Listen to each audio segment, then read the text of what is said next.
તો નમસ્કાર ગુજરાત, સ્વાગત છે ફરી એકવાર એક નવા હવામાન સમાચારની અંદર. મિત્રો, આજના વિડીયોમાં વાત કરવાની છે તો ગુજરાતના આજના હવામાનને લઈને શું નવા સમાચાર સામે આવી રહ્યા છે તેના વિશે વાત કરીશું. કારણ કે ગઈકાલે પણ મિત્રો આગાહી પ્રમાણે ગુજરાતના મોટાભાગના વિસ્તારોની અંદર વરસાદ નોંધાયો હતો, જેમાં ખાસ કરીને સૌરાષ્ટ્રની અંદર અમરેલી, ભાવનગર અને જુનાગઢ જિલ્લા આસપાસ ગઈકાલે સારા લેવલનો વરસાદ નોંધાયો છે, જેમાં અમરેલી જિલ્લામાં મિત્રો 2-2 ઇંચના વરસાદો પણ જોવા મળ્યા છે.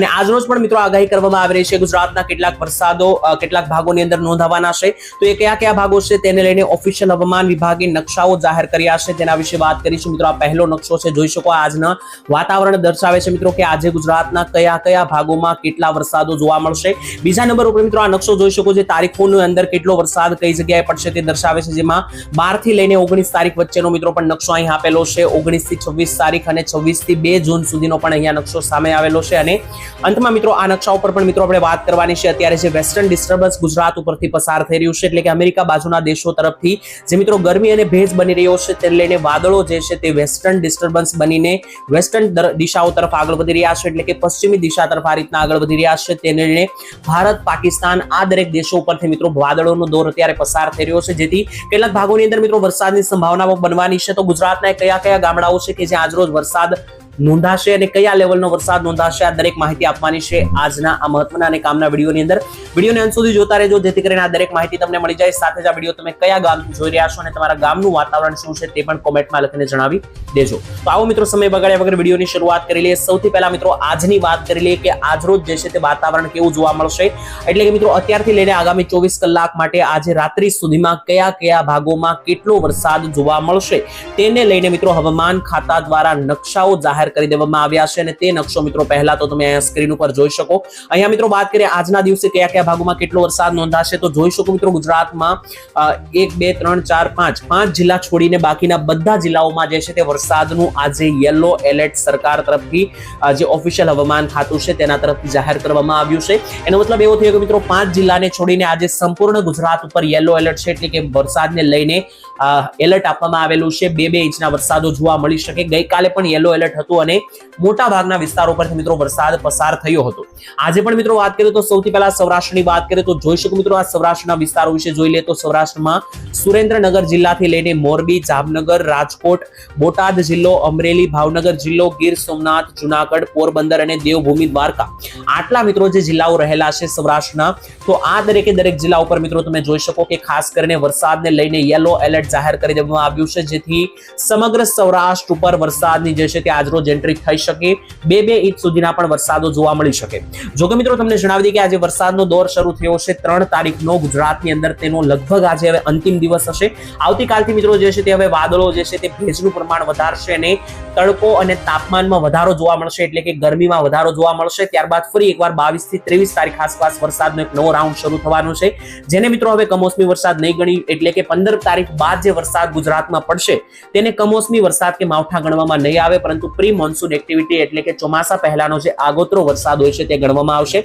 જો કે મિત્રો તેના વિશે આવનાર દિવસોમાં ડિટેલમાં વિડીયો બનાવીને તમને માહિતી આપવામાં આવશે. આજની વાત કરીએ તો આજે દક્ષિણ ગુજરાતમાં કયા કયા ભાગોમાં વરસાદને લઈને એલર્ટ આપી દેવામાં આવ્યું છે તેને લઈને વાત કરીએ તો દક્ષિણ ગુજરાતમાં વડોદરાથી લઈને છોટાઉદેપુર, આણંદ, ભરૂચના વિસ્તારો, ત્યાંથી નીચે આવે તો તાપી, ત્યાંથી પણ નીચે આવે તો નર્મદા, ડાંગ, નવસારીના વિસ્તારો, વલસાડના વિસ્તારો, આહવા, તેની સાથે સાપુતારા અને સુરત, આટલા ભાગોની અંદર મિત્રો વરસાદનું આજે યલો એલર્ટ જાહેર કરવામાં આવ્યું છે.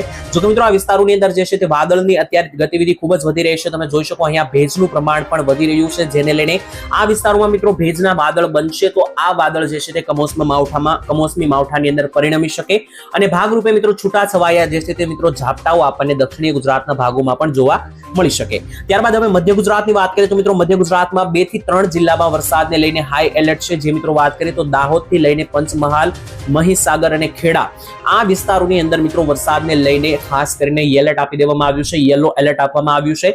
બાકીના જે મધ્ય ગુજરાતના વિસ્તાર છે જેમ કે અમદાવાદ અને ગાંધીનગર, કપડવંજ અને બાલાસિનોર, ડાકોરના વિસ્તારો, આ ભાગોમાં મિત્રો વરસાદનો આજે કોઈ ચાન્સ નથી, કારણ કે હવામાન વિભાગે અહીંયા ગ્રીન એલર્ટ જાહેર કરી દીધું છે. ગ્રીન એલર્ટ મતલબ મિત્રો કોઈ પણ પ્રકારની વરસાદની એક્ટિવિટી અહીંયા જોવા મળશે નહીં.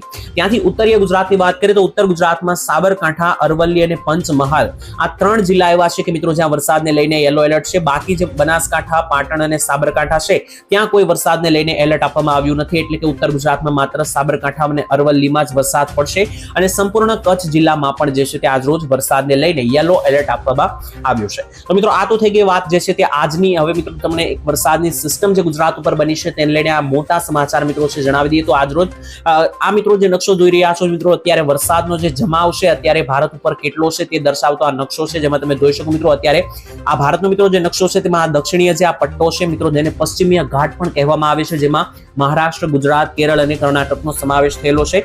તો આ 4 થી 5 જિલ્લાઓ ઉપર, 5 થી 6 રાજ્યો ઉપર જે છે તે અત્યારે વરસાદનું પૂરેપૂરું જોર બનેલું છે, દબાણ બનેલું છે, કારણ કે અહીંથી પશ્ચિમી વિક્ષેપ પસાર થઈ રહ્યું છે આ રીતનું આડી પટ્ટીમાં, જેથી મિત્રો આ વિસ્તારોમાં 3 થી 4 દિવસથી ભારે વરસાદો પણ નોંધાયા છે. અને આજે પણ ગુજરાતને ઝૂમ કરીને મિત્રો દેખાડી દે તો જોઈ શકો મિત્રો અહીંયા આટલા વિસ્તારોમાં આપણું ગુજરાત આવેલું છે, જ્યાં સૌરાષ્ટ્ર, મધ્ય ગુજરાત અને દક્ષિણ ગુજરાતમાં હજુ પણ વરસાદનો જમાવ જે છે તે જોવા મળેલો છે, જેથી આજે મોડી રાત સુધી જે છે તે આ વિસ્તારોમાં તમને છૂટા છવાયા રેડા ઝાપટાઓ, માવઠાઓ જોવા મળવાના છે.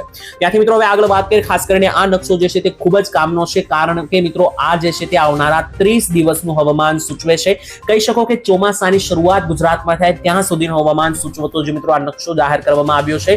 ખૂબ જ મિત્રો કામનો નકશો છે. અહીંયા મિત્રો તમને જણાવી દઈએ તો આમાં સૌથી પહેલા મિત્રો આ 4 જે નકશા છે, આ પહેલો જે નકશો છે તે તારીખ 12 થી લઈને 19 મે વચ્ચેનું ગુજરાતનું હવામાન સૂચવે છે. તેના ઉપર ઝૂમ કરીને વાત કરીએ તો મિત્રો જોઈ શકો કે આ 12 થી લઈને 19 તારીખ વચ્ચે કયા કયા ભાગોમાં વરસાદો જોવા મળશે તેને લઈને સૂચવતો આ નકશો છે, જેમાં દક્ષિણીય ભારતનો સંપૂર્ણ પટ્ટામાં વરસાદ જોવા મળશે તેવું દેખાઈ રહ્યું છે. અને અહીંયા લીલા ભાગ જેટલા છે મિત્રો તેમાં જ વરસાદો જોવા મળશે. એટલે કે ગુજરાતના જે સૌરાષ્ટ્રના ભાગો છે અને દક્ષિણ ગુજરાતના ભાગો છે ત્યાં વરસાદનું જોર 12 થી લઈને 19 તારીખ પૂરતું વધારે રહેવાનું છે. ત્યાંથી મિત્રો આગળ વધી અને જોઈ શકો આ મિત્રો અહીંયા નકશો જોઈ શકો તે 19 થી 26 તારીખનો છે.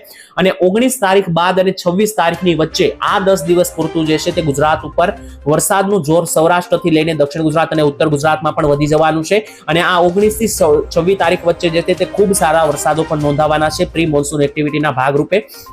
ત્યાંથી મિત્રો આ જે ત્રીજો નકશો છે જોઈ શકો મિત્રો આ 26 થી લઈને 2 જૂન તારીખ દર્શાવતો નકશો છે, જેમાં ઓલ ઓવર ગુજરાત ઉપર જે છે તે વરસાદની શરૂઆત થઈ ગઈ છે. ત્યારબાદ આ ચોથા નકશા વિશે વાત કરીએ તે 2 થી લઈને 9 જૂન તારીખ દર્શાવતો નકશો છે, એટલે કે સંપૂર્ણ ચોમાસાની એકદમ આસપાસનો સમય ત્યાં આવી જશે. અને ત્યાં મિત્રો જોઈ શકો સંપૂર્ણ ગુજરાત ઉપર વરસાદનો જમાવ જે છે તે વધી રહ્યો છે. ટૂંકમાં મિત્રો તમને જણાવી દઈએ તો ખાસ કરીને ગુજરાતનું હવામાન 19 થી લઈને 25 તારીખ વચ્ચે જે છે તે ફરી એકવાર વાતાવરણમાં પલટો આવે તેવી શક્યતા છે. અને જેને ભાગરૂપે મિત્રો કમોસમી માવઠાની સંખ્યામાં પણ વધારો થશે અને તેને પ્રી મોન્સૂન એક્ટિવિટી પણ ગણવામાં આવશે. અને મિત્રો એક એવું પણ આગાહી છે કે 25 મે થી લઈને 5 જૂન આ 10 દિવસની વચ્ચે એક મોટું વાવાઝોડું અથવા તો ચક્રવાત જે છે તે અરબ સાગરની અંદર અથવા બંગાળની આ ખાડીની અંદર આવી શકે તેવી પણ શક્યતા છે, કારણ કે દર વર્ષે મિત્રો આવી એક સિસ્ટમ આપણને જોવા મળતી હોય છે ચોમાસાના જસ્ટ 10 દિવસ પહેલા. તો તેના વિશે મિત્રો આવનારા દિવસમાં જો કોઈ નવી અપડેટ આવશે અથવા કોઈ પણ સિસ્ટમ એવી બનશે તો તમારા સુધી ચોક્કસ વિડીયો બનાવીને જાણ કરીશું. તો મિત્રો હાલ અહીંયા વરસાદ અને જે કંઈ પણ મિત્રો આવનારા દિવસની લેટેસ્ટ અપડેટ છે તે પૂર્ણ થાય છે. ત્યારબાદ હવે જીએફએસ મોડેલ વિશે વાત કરી લઈએ. મિત્રો આ જીએફએસ મોડેલ ઘણું સાચું અને સચોટ મોડેલ છે. આ મોડેલ અનુસાર આજે ગુજરાતના કયા કયા ગામડામાં વરસાદ પડશે તેના વિશે વાત કરી લઈએ તો મિત્રો જોઈ શકો તારીખ 13 અને 14 ની અંદર કયા કયા ભાગમાં વરસાદ પડશે તેને લઈને મિત્રો જીએફએસ મોડેલ શું જણાવી રહ્યું છે, કોઈ ગામનું નામ લઈને જણાવીએ તો મધ્ય ગુજરાતના કયા કયા ભાગોમાં તારીખ 13 અને 14 ના રોજ વરસાદો નોંધાશે તેના વિશે વાત કરી લઈએ તો જોઈ શકો મિત્રો જીએફએસ મોડેલ અનુસાર દાહોદ થી લઈને ગોધરા, લુણાવાડા, કપડવંજ, અમદાવાદ અને વિરમગામ આ જિલ્લાઓના જુદા જુદા તાલુકાઓમાં ભારેથી અતિભારે વરસાદો જોવા મળી શકે. દક્ષિણ ગુજરાતની વાત કરીએ તો જીએફએસ મોડેલ અનુસાર દક્ષિણ ગુજરાતમાં વડોદરા, બોડેલી, રાજપીપળા, ભરૂચ તેની સાથે નંદુરબારના વિસ્તારો, ત્યાંથી પણ નીચે મિત્રો આવે તો છેક મિત્રો સુરત થી લઈને નવસારી, વલસાડ અને મહારાષ્ટ્રના પાલઘર સુધીના વિસ્તારો સુધી જે છે ત્યાં જીએફએસ મોડેલ વિસ્તરી રહ્યું છે, એટલે કે ત્યાં ભાગો સુધી મિત્રો છૂટાછવાયા ઝાપટા જે છે તે જોવા મળી શકે. સૌરાષ્ટ્રની મિત્રો વાત કરીએ તો સૌરાષ્ટ્રમાં જીએફએસ મોડેલ અનુસાર ભાવનગર કે અમરેલી, જુનાગઢ, પોરબંદર અને દ્વારકા આ વિસ્તારોમાં કોઈ વરસાદ જે છે તે નોંધાવાના નથી. બાકીના જે વિસ્તારો છે જેમ કે ચોટીલા, જસદણ, બોટાદ, ગોંડલ, રાજકોટ, મોરબી, સુરેન્દ્રનગર ત્યાં મિત્રો સારી કક્ષાનો વરસાદનો જમાવ દેખાઈ રહ્યો છે. તેવી જ રીતના મિત્રો ઉત્તર ગુજરાતની વાત કરીએ તો ઉત્તર ગુજરાતમાં પણ આબુ અંબાજીના રોડથી લઈને નીચે પાલનપુર, ખેડબ્રહ્મા, હિંમતનગર, મહેસાણા, ડુંગરપુરથી લઈને અરવલ્લી અને પંચમહાલ સુધી જે છે મિત્રો છૂટાછવાયા વરસાદો જે છે તે દેખાઈ રહ્યા છે. તો મિત્રો આ થઈ ગઈ ટૂંકમાં આજના સંપૂર્ણ હવામાન વિશેની અપડેટ. મિત્રો તમને આ વિડીયો કામનો અને ઉપયોગી લાગ્યો હોય તો આ વિડીયોને એક લાઈક કરીને તમારા મિત્રો સાથે વોટ્સએપ અને ફેસબુક ગ્રુપની અંદર શેર કરજો, જેથી દરેક લોકોને આ કામની અને ઉપયોગી માહિતી મળી શકે. બાકી આવનારા વિડીયોમાં આપણે વાત કરીશું તો વરસાદને લઈને એક નવી અપડેટ સામે આવી રહી છે. હવે મિત્રો તમને જણાવી દઈએ કે આજે જે છે તે આ સિસ્ટમનો હવે અંતિમ દિવસ છે, એટલે કે જે 3 તારીખનું ગુજરાતના હવામાનમાં જે પલટો આવ્યો હતો અને ત્યારબાદ આજ સુધી એટલે કે તારીખ 13-14 સુધી હવે મિત્રો આ સિસ્ટમનો અહીંયા અંત આવી રહ્યો છે. આજે છેલ્લો દિવસ છે. હવે મિત્રો આવનારા દિવસોમાં જે કંઈ પણ નવી અપડેટ આવશે તે અનુસાર મિત્રો જે છે તે તમારા સુધી વિડીયો બનાવીને માહિતી આપીશું, કારણ કે આવનારા દિવસો જે છે તે ગુજરાત માટે હવામાનમાં પલટો આવવાનો છે. એટલે કે 15 થી લઈને 20 તારીખ વચ્ચે ગુજરાતમાં ગરમીનો દોર શરૂ થશે અને ત્યારબાદ 20 તારીખ બાદ ફરી એકવાર એક મિત્રો નાના માવઠાનું સંકટ છે અને એકાદું વાવાઝોડું પણ 25 થી લઈને 5 જૂન વચ્ચે જોવા મળી શકે. તેના વિશે પણ આવનારા દિવસોમાં જે કોઈ પણ નવી સિસ્ટમ બનશે, કોઈ પણ પ્રકારનું વેસ્ટર્ન ડિસ્ટર્બન્સ પસાર થશે અથવા કોઈ પણ સાયક્લોનિક એક્ટિવિટી જોવા મળશે અરબ સાગરની અંદર, તો ચોક્કસ એક વિડીયોના માધ્યમથી તમને જણાવશું. તેના માટે આ ચેનલ સાથે જોડાયેલા રહેજો, સબસ્ક્રાઇબ કરીને. આવતીકાલે મળીશું એક નવા હવામાન સમાચારની અંદર. ત્યાં સુધી લાજમેટ રજા આપશો. ધન્યવાદ. જય માતાજી.